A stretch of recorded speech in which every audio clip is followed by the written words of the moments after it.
Hello, who are you man? ఎవరో దగ్గరికి వస్తున్నారు. ఎవరంటే మాట్లాడరేంటి?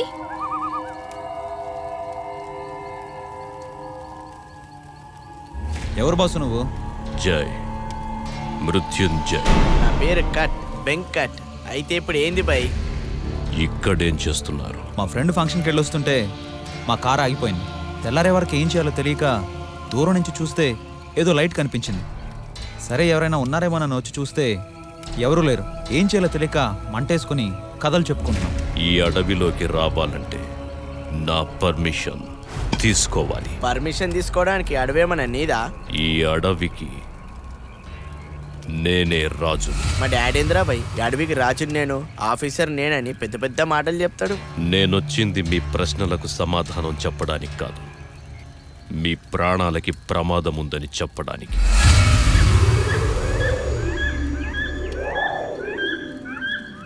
ఇది దండకారణ్యం. అడగకుండా అడుగు పెడితే దండన తప్పదు. ఇక్కడ ఉండాలంటే 3 రూల్స్ పాటించాలి. రూల్సా? అడవిలో రూల్స్ ఏంటి? రూల్ నంబర్ 1, మీ దగ్గర ఏ ఆయుధము ఉండకూడదు. ఆయుధం అంటే ఇదేనా? అవును. ఉంటే ఏమైంది? ఆయుధాలు చేతిలో ఉంటే అడవిలో ఉన్న జంతువుల్ని వేటాడాలనిపిస్తుంది. అలా వేటాడాలనిపించినప్పుడు పొరపాటున అడవి తల్లికి బలైపోతారు. మరి రెండో రూల్ ఏంది? అడవిలో మందు తాగకూడదు. ఇది ఇంకా టూ మచ్. ఆయుధాలుంటే వేటాడతారన్నావు, మరి మందు తాగితే ఏంటి? మందు తాగితే మనిషి మృగంలా తయారవుతాడు. మృగంగా తయారైనప్పుడు వాడికి ఒళ్ళు తెలియదు. అలాంటి పొజిషన్లో ఏ అడవి మృగానికో బలైపోతాడు.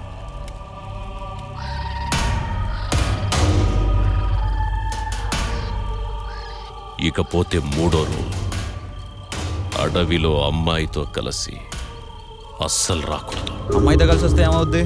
మందు కొట్టి ఆయుధం పట్టుకుని అమ్మాయితో అడవిలోకి వస్తే ప్రాణాలు పోతాయి. అంటే నువ్వు చంపేస్తావా? నేను చంపనక్కర్లేదు. తప్పు చేస్తే చావు తప్పదు ఎవ్వరికైనా. ఇదేంటో తెలుసా? గన్, తుపాకీ, ట్రిగ్గర్ నొగ్గానే బుల్లెట్ దిగిపోద్ది. పులిని వలేసి చంపొచ్చు, సింహాన్ని మాటేసి చంపొచ్చు, కానీ శక్తిని ఎవ్వరూ ఎదిరించలేరు. ఎటు తిప్పినా చావు దగ్గరికి వస్తావేంటి? చావుకి దగ్గరగా ఉన్నారు కాబట్టి కొందరు చూశాక నమ్ముతారు, ఇంకొందరు చచ్చాక నమ్ముతారు. భయపెడుతున్నావా లేకపోతే భయపెడదామనుకుంటున్నావా? చావుతో చెలగాటం వద్దంటున్నా. ఫైనల్ గా చెప్పు, మమ్మల్ని ఏం చేయమంటావు? నేనిక్కడ దీపం ఎందుకు పెట్టానో తెలుసా? చీకటి కదా, వెలుతురు కోసం.